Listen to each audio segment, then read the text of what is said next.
네, 존경하는 1,400만 경기도민 여러분, 염종현 의장님을 비롯한 선배 동료 의원 여러분, 김동연 도지사님과 임태희 교육감님을 비롯한 관계 공무원 여러분, 또한 언론인 여러분, 안녕하십니까?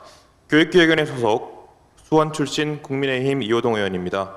오늘 본 의원은 김동연 도지사님과 임태희 교육감님께 대한민국 아동 안전과 경기도의 역할을 주제로 제언 드리고자 합니다. 올해 유령 아동 또는 그림자 아이로 온 나라가 떠들썩했습니다. 유령 아동은 늘 존재했습니다. 생각해보면 출생 아동에 대하여 신고주의를 채택한 우리나라에서 유령 아동은 늘 존재할 수 있었습니다. 영아 국가 백신 업무와 아동 정책을 동시에 담당하는 보건복지부가 이 사실을 모를 리가 없었다고 봅니다. 국회에서는 이러한 허점을 알고 출생 신고주의를 등록주의로 바꿔야 한다는 가족관계 등록법 개정안이 이미 2013년도에 대표 발의된 바 있습니다. 당시에도 유령 아동은 존재했기 때문입니다. 그렇다면 2023년 우리는 왜 그토록 유령 아동에 분노했을까요? 비단 저출산의 문제가 더 심각해져서는 아닙니다. 생명에 대한 국민 그리고 경기도민의 감수성이 높아졌기 때문입니다. 경기도는 전국 유령아동 전수조사를 이끌어낸 첫 광역시도였습니다. 올봄 감사원은 보건복지부 정기감사를 통하여 2015년부터 2022년 기간 동안 출생신고가 되지 않은 임시신생아 실태를 파악했습니다. 감사원의 지적에 따라 정부는 출생신고되지 않은 임시신생아 수를 추적조사하는 한편 출생 미등록 아동 보호추진체계 개선 추진단을 꾸려 제도 개선을 논의하기 시작했습니다.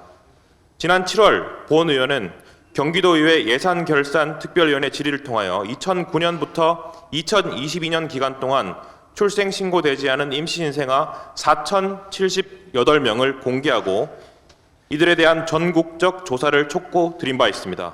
이후 보건복지부는 2010년부터 2014년생 임시신생아 아동 9,603명에 대한 전수조사를 마침내 실시하였습니다.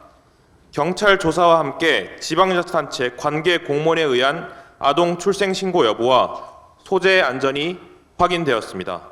이처럼 경기도는 전국 유령 아동 전수조사를 이끌어낸 첫 광역시도였습니다.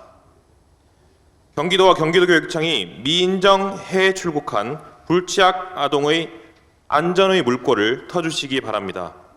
대한민국 아동으로 태어나 첫 번째 안전을 확인하는 게이트가 출생 등록이라면 두 번째 안전을 확인하는 게이트가 있습니다.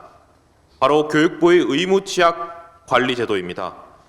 본 의원은 얼마 전 경기도교육청을 상대로 한 행정사무감사를 통하여 최근 3년간 취약 의무 대상이지만 미인정 해외 출국하여 불취약한 아동 1,531명을 공개했습니다.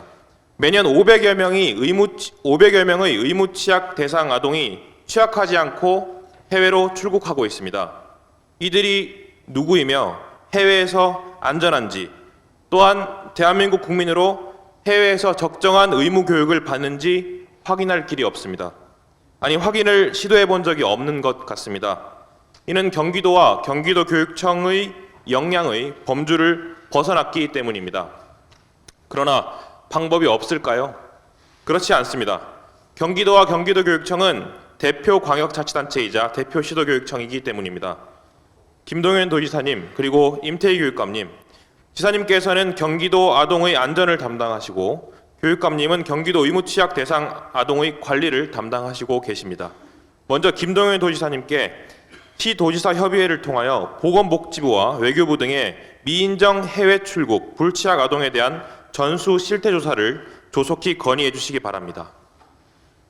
임태희 교육감님께 교육부 장관께 해외 공간을 통하여 미인정 해외 출국한 불취약 아동에 대한 모니터링 시스템을 구축해 주실 것을 신속히 건의해 주시고 협의해 주실 것을 부탁드립니다. 대한민국 아동 안전에 국경은 없습니다. 국경이 있어서도 안 됩니다. 경기도가 연간 500여 명의 아동들이 미인정 해외 출국하고 있다면 전국적으로 약 2,000여 명의 아동이 의무 취약하지 않고 미인정 해외 출국하고 있을 것으로 추정이 됩니다. 두 분의 노력으로 경기도가 불취약 전국 해외 아동에 대한 전수조사를 실시하여 아동 안전의 물꼬를 터준 첫 광역 시도가 되기를 바라며 김동연 도지사님과 임태희 교육감님의 중앙부처와 협의와 그리고 그 건의 결과를 기다리겠습니다. 이상으로 5분 자유 발언을 마치겠습니다. 끝까지 경청해 주셔서 감사합니다.